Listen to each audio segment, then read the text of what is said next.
अस्सलाम वालेकुम जी। MSJ real estate के साथ मेरा नाम दानियाल है और आज जल्दी में मैं वीडियो एक बना रहा हूँ कि DHA कोयटा ने आज की मार्केट अगर आप लोग देखें तो DHA कोयटा ने थोड़ा सा रिवर्स की तरफ गया है, थोड़ी सी करेक्शन आई है मार्केट में और उसकी वजह से जो मुझे रिपोर्ट्स मिल रही हैं कि कुछ लोग बयाने छोड़ रहे हैं अपने, कुछ लोग जो है जिन्होंने टोकन किया हुआ था वो फाइल लेने से पीछे हट रहे हैं। इससे एक चीज़ तो पहले ज़ाहिर हो जाती है कि DHA कोयटा में जो मैक्सिमम परचेजिंग लोग कर रहे हैं वो इन्वेस्टर्स हैं और इन्वेस्टर्स जिस भी चीज़ में होते हैं उसका डाउनफॉल जो है वो आना ही होता है, ज़ाहिर बात है, क्योंकि इन्वेस्टर जो है वो रहने के लिए तो स्टे नहीं करता किसी प्रोजेक्ट में, वो एग्जिट करने के लिए स्टे करता है। तो एक चीज़ क्लियर होगी कि इन्वेस्टर्स बहुत ज़्यादा है मार्केट में। दूसरी चीज़ जो थोड़े से पॉइंट्स हैं मेरे कि DHA कोयटा, मैंने पिछली वीडियो में जो उसका टाइटल था मैं साथ चलाता हूँ वो यही था कि DHA Quetta best time to sell. ये मैंने उसमें इस पे इन्फोर्स किया था, टाइटल के ऊपर लिखा था कि मुझे ऐसा लगता है कि मुझे साइकोलॉजिकली ये रेट समझ नहीं आ रहा और इतने ज़्यादा 3 करोड़ रुपए के ऊपर अर्ली बर्ड का जाना का मतलब भी बेसिकली ये है कि ये थोड़े से रेट्स टेम्परेरी हैं। लेकिन कितने टेम्परेरी हैं इसके ऊपर हम डिस्कशन करते हैं। अभी जो मार्केट नीचे आई है थोड़ी सी, मतलब मार्केट में अगर इस टाइम पे 275 से 280 के दरमियान रेट जा रहा है, पिछले दिनों इसने 3 करोड़ का फिगर भी टच किया था और जो तो लोग इसमें स्टे करना चाहते हैं, ये बहुत ज़्यादा एंड तक जाना चाहते हैं, ज़ाहिर बात है उनके लिए एक अच्छी मार्केट है ये, उनके लिए एक अच्छी खुशखबरियाँ हैं कि DHA कोयटा अर्ली बर्ड जो है वो एक स्टेबल तरीके से आगे आने वाले फ्यूचर में भी इस तरह के जो अपवर्ड ट्रेंड्स है वो शो कर सकता है। अच्छा, इसमें जो सबसे ज़्यादा डिस्कस करने वाली चीज़ है वो ये है कि बेसिकली अभी तक बैलेटिंग में मेरे ख्याल में 17-18 दिन रहते हैं और जब इतनी जल्दी, अब देखें कुछ DHAs की टैक्टिक ये होती है कि वो बैलेटिंग से बिल्कुल 4-5 दिन पहले जो है वो न्यूज़ लीक आउट करते हैं मार्केट में कि बैलेटिंग होने वाली है। उससे मार्केट में इतनी ज़्यादा वो गहमा गहमी नहीं होती जो DHA कोयटा में इस टाइम पे हो रही है, क्योंकि ले लो फाइलें जहाँ से मिलती हैं और ये कर दो वो कर दो। तो जब ये चीज़ हो रही होती है मार्केट में कि ले लो फाइलें, क्योंकि जिस दिन न्यूज़ रिलीज़ हुई होती है उससे 2-3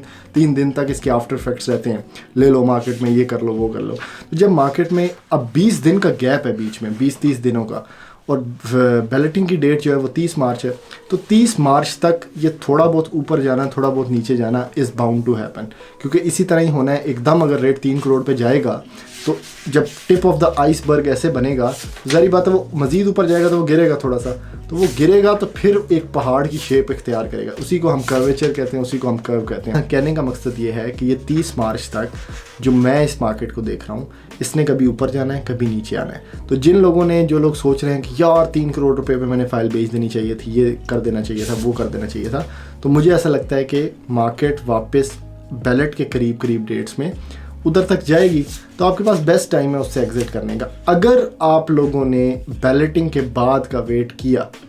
आप लोगों को लगा कि बैलेटिंग के बाद पता नहीं क्या हो जाएगा, मेरे ख्याल से उस टाइम पे आपको नुकसान उठाना पड़ सकता है, क्योंकि DHA कोयटा अर्ली बर्ड का जो एक नॉर्मल और समझ आने वाला रेट है साइकोलॉजिकली और थिएट्रिकली या रियलिटी वाइज, उसमें मेरे ख्याल में 2.5 करोड़ रुपए से लेके 2.75 इसका मैक्सिमम रेट होना चाहिए। क्योंकि मैंने आपको पिछले वीडियो में रीजंस टू गो डाउन में बताया था कि इतना भी कोई DHA कोयटा जो है आसमान पे नहीं बना हुआ कि वहाँ पे जो रेट है वो, कुछ लोग तो 6 करोड़ रुपए के मैसेज चला रहे थे मार्केट में। ये इसमें गलती थोड़ी सी हमारी भी है कि बेसिकली हमने लोगों को ये बताना शुरू कर दिया था स्टार्ट में, जब DHA कोयटा स्टार्ट हो रहा था, कि DHA कोयटा में तो लैंड ही नहीं मिलती, DHA कोयटा की तो लैंड, लोकल लैंड बहुत एक्सपेंसिव है और उसमें DHA आ जाएगा तो DHA की फैसिलिटीज़ और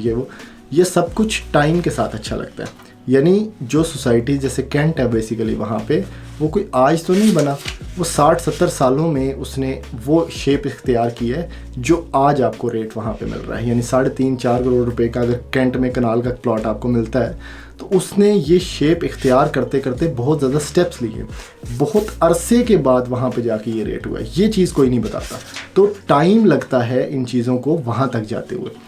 अर्ली बर्ड नो डाउट एक बहुत अच्छी इन्वेस्टमेंट है और उसने ऊपर वहीं पे जाना है 3.5-4 करोड़ आफ्टर प्रोग्रेशन। लेकिन कहने की और समझने की बात यह है कि जब भी कोई चीज़ इतनी तेज़ी से ऊपर जाएगी तो उसमें कुछ ना कुछ करेक्शन या कुछ ना कुछ क्रैशेस थोड़े बहुत देखने को सामने आएंगे। तो इसलिए मेरी दरख्वास्त आप लोगों से फिर वही है कि अगर आप लोगों ने फ़ाइल बहुत सस्ते रेट्स पे ली हुई है तो आपके पास ये बेस्ट टाइम है बैलेटिंग से पहले इससे एग्ज़िट करने का। और अगर आप लोगों ने इस तेज़ी में अब फाइल ले ली है, यानी 295 की आप लोगों ने परचेजिंग कर ली है, तो मेरे ख्याल से फिर आपको मज़ीद वेट करना पड़ेगा। शायद इतनी जल्दी इतना ज़्यादा रेट ना हो, लेकिन बैलेटिंग के करीब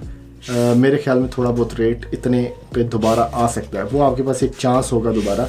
अपनी फ़ाइलों से एग्ज़िट करने का। और याद रहे, मैंने पिछली वीडियो में भी आपको बताया था कि इसमें इन्वेस्टर्स चूँकि बहुत ज़्यादा शामिल है,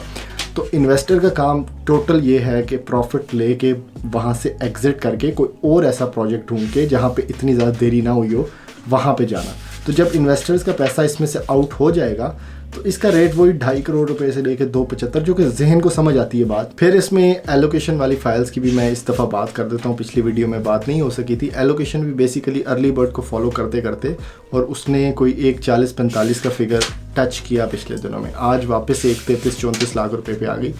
एलोकेशन में अभी टाइम है, एलोकेशन की बैलेटिंग में अभी टाइम है, तो वो एक सेफ़ इन्वेस्टमेंट है मेरे ख्याल से। जिन लोगों ने अर्ली बर्ड ली, अब वो स्विचेस ढूंढ रहे हैं कि हम कहाँ पे इन्वेस्टमेंट करें, कहाँ पे नहीं करें। उनके लिए मैं आपको बता दूं कि जिन लोगों ने अर्ली बर्ड से एग्जिट कर लिया है, उनके पास सबसे अच्छी इन्वेस्टमेंट है 4 मरला कमर्शियल DHA वैली में। फिर उनके पास अच्छी इन्वेस्टमेंट है DHA फेज़ 6 इस्लामाबाद में 1 कनाल का प्लॉट, जो 1 करोड़ 60-65 लाख रुपए में मिल जाता है। फिर उनके पास एक अच्छी इन्वेस्टमेंट है एलोकेशन फाइल DHA कोयटा की, जो कि एक 34-35 में इस टाइम पे आपको मिल जाती है। इन 3 ऑप्शंस को फोर्सी करें और याद रखें, DHA कोयटा जब भी थोड़ा बहुत नीचे आता है,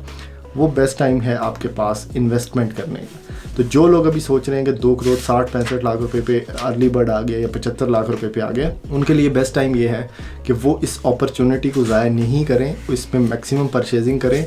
और उसके बाद मेरे ख्याल में 4-5 दिन के बाद आप देखेंगे, हफ्ते बाद के देखेंगे, जब बैलेटिंग की डेट करीब आएगी तो ये एक चीज़ दोबारा से फॉरवर्ड ट्रेंडिंग में चली जाएगी और उस टाइम पे आप इसको फिर बेच सकते हैं। लेकिन बैलेटिंग से पहले निकलना बहुत ज़रूरी है। फिर एलोकेशन फाइल्स की मैं बात कर रहा था, एलोकेशन में उसकी बैलेटिंग थोड़ी लेट है, उसमें भी टाइम है थोड़ा सा ब्रीथ करने का। लेकिन एक और चीज़ वो है कि ये वाली जो एलोकेशन फाइल्स हैं, ये बेसिकली फ़ेज़ 1 की होंगी, जो इन्होंने बोला था कि 1 मार्च से पहले आप ट्रांसफरेबल इसको ट्रांसफ़र करवा लें अपने प्लान्स में। तो उसमें जो अभी फ़ाइलें, आपने कुछ न्यूज़ सुनी होगी कि DHA कोयटा ने आगे लैंड परचेज़ की है और इसके बाद मज़ीद फ़ाइलें भी मार्केट में आएंगी। ये मज़ीद फ़ाइलें जब मार्केट में आएंगी तो मेरे ख्याल से हो सकता है ये फ़ेज़ 2 की हों, तो फ़ेज़ 1 वालों की वैल्यू फिर थोड़ी बेहतर होगी। लेकिन ये फ़ाइलें आने की वजह से थोड़ा सा रेट जो है वो ट्रैक बैक करेगा, ट्रैक डाउन करेगा, उसकी वजह से मार्केट में करेक्शन जो एलोकेशन फाइल्स हैं उसमें आ सकती है। लेकिन एलोकेशन में मेरे ख्याल में सेफ फिगर फिर भी 1 करोड़ 15-20 लाख रुपए से लेके 1 करोड़ 25 लाख रुपए तक परचेजिंग बनती ही बनती है उसमें, क्योंकि जब अर्ली बर्ड इतना ऊपर निकल जाएगा तो लोगों के पास पीछे एक ही ऑप्शन बचेगा कनाल में की कैटेगरी में। वो एक तो एफिडेविट है, एफिडेविट अब पता नहीं कितने साल के लिए ऐसे ही पड़ा रहेगा, और दूसरा जो है वो एलोकेशन फाइल है। तो ऐसी मज़ीद वीडियोस देखने के लिए आप हमारा चैनल सब्सक्राइब करें, वीडियो को ज़्यादा से ज़्यादा लाइक करें, शेयर करें, ताकि मैक्सिमम लोगों तक ये इन्फॉर्मेशन पहुंच सके। थैंक यू, अल्लाह हाफिज़।